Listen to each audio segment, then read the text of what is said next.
Claire McDonnell and Tony Livesey. Earlier this month, children across England began a new school year, a new calendar year. They did across the UK. There's no, hang on, what month are we in? Oh, no, yeah. Well, everyone's starting a new school year right across the UK, aren't they, by and large? There's a chance they could be being taught by former healthcare workers, maybe an ex-banker, maybe even a microbiologist. Now Teach is a charity which helps older people change careers. It says over 55s now account for the biggest rise in new trainee teachers in England. It's a great scheme. Sylvia Harris McCoy retired from her career in the auto industry and an illustrious career in 2019. After 30 years, she's now training to be a secondary school maths teacher. And on Monday, whoa, fingers crossed, she's going into a classroom for the very first time. Hello, Sylvia. Good afternoon. Yeah. Well, what? Thanks for what? Reminding you about what's to come on Monday, because that that's going to be quite the challenge. Yes, it will be, but I'm very excited about it. It's been a long time coming, and now I'm feeling prepared and ready to engage. So tell us why this appealed to you then, Sylvia. You'd had a really successful career at Ford's. You could tell us in a nutshell your CV, what you went from and what you were when you left, and then why suddenly has teaching appealed? Well, I was in I went straight to the automotive industry from school with Ford, and I had a 30-year career. Also had a very generous separation package. So, it was time for a change. In 2019, I left the automotive industry and had thoughts about maths, but actually they were just thoughts and not a plan.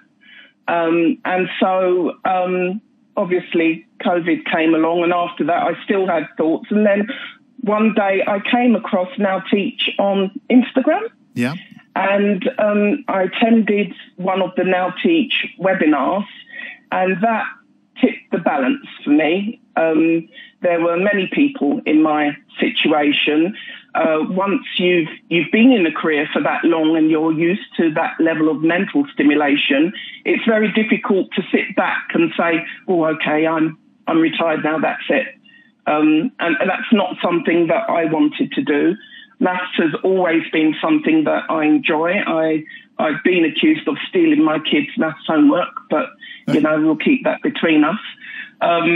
And so this really seemed like a natural progression for me. And there's all sorts you can apply to this, because not only have you got you have the requisite maths background, you've got a load of life experience, Sylvia. Those children will be able to talk to you about all sorts of issues, I would imagine, and you can get involved. And I know you were inspired about maths because of your teacher when you were younger. Yeah, I had a brilliant maths teacher, Mrs. Goodman, and to call her a maths teacher is an understatement, because actually she supported me in the other A-levels that I took before leaving school. I went to a standard comprehensive school, nothing fancy.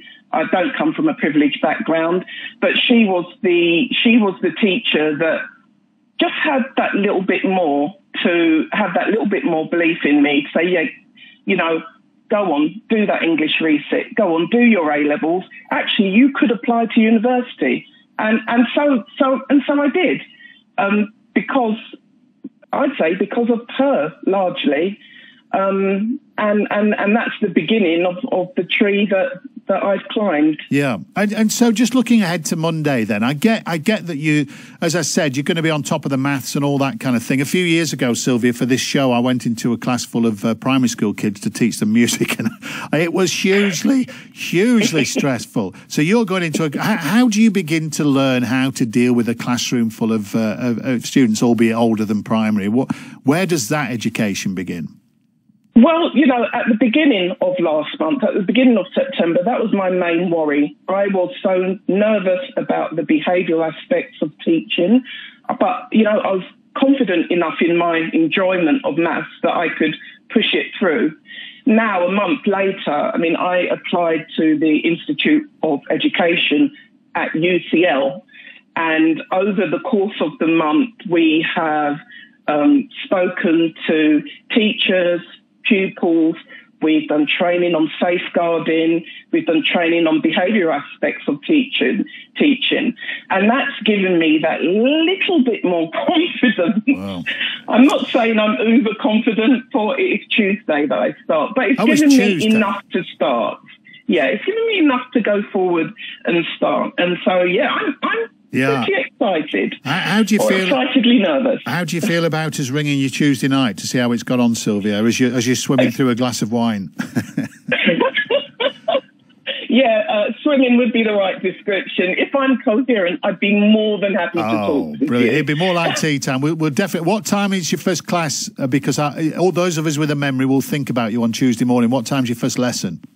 I need to be there at 8:30. I'm not sure what time the first lesson is yet, but I need to be there at 8:30. So I'll be there at 8 o'clock with my new school shoes on, waiting. Your new briefcase, everything pristine. Well, look, Sylvia, the best of luck, and we will hopefully, if you answer, and the kids aren't nick your phone. We will ring you Tuesday afternoon at tea time just to see how you've gone on.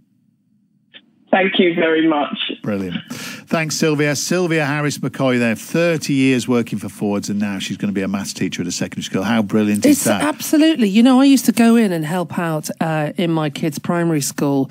Just go in and help out with reading or just all the kind of stuff that the teachers need help with. It was utterly exhausting. Yeah, I said to the receptionist, I'm packing miniatures next time. Yeah. It's just this unrelating wave of noise and people trying to grab your attention. Really fulfilling, but knackering. So teachers everywhere, we salute you. Yeah, this is funny. This is a text the other way. Well done, Sylvia. I've gone the other way. 30 years teaching science in the classroom. I'm now training to work with ground ops with Jet 2. Wow. Oh, so that's a complete switcheroo. Yeah, tell us if you have flipped a career later in life. And keep your car park stories coming in.